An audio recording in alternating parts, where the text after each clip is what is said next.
सीतापुर में पीएम मोदी ने एक विशाल जनसभा को संबोधित किया। पीएम मोदी ने मंच से विरोधी पार्टियों पर निशाना साधते हुए कहा कि पिछली सरकारों को रविदास जी से चिढ़ थी। उन्होंने कहा कि यूपी में भाजपा सरकार होने का मतलब है कि गुंडा राज, माफिया राज पर कंट्रोल होगा।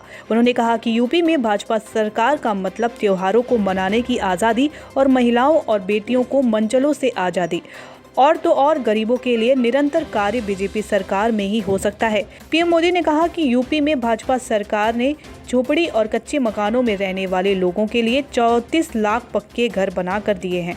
उन्होंने कहा कि घरों में शौचालय का निर्माण बीजेपी सरकार ने कराया। यह आंकड़ा करीब 2 करोड़ के पास पहुंच चुका है।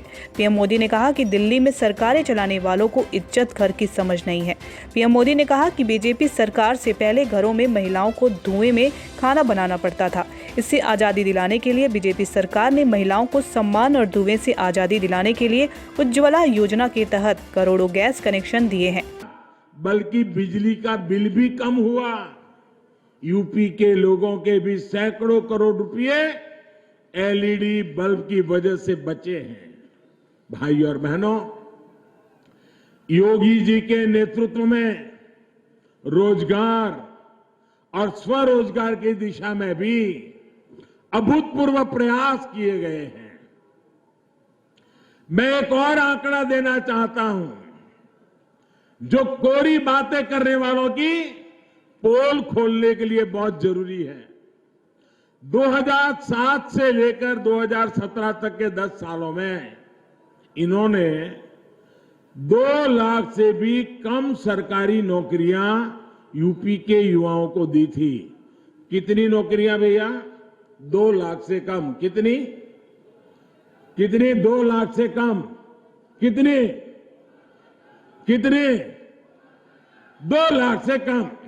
और कितने समय में? 10 साल में। जबकि योगी जी की सरकार ने अपने 5 साल में 4.5 लाख सरकारी नौकरियां दी है। और आप ये भी याद करिए कि गौर परिवारवादियों की सरकार में नौकरियां किस तरह मिलती थी, लोगों को क्या क्या पापड़ बेलना पड़ता था, ये मेरे उत्तर प्रदेश के नौजवान जानते हैं। भाई और बहनों, 2017 से पहले खनन माफिया और भू माफिया का ही राज चलता था।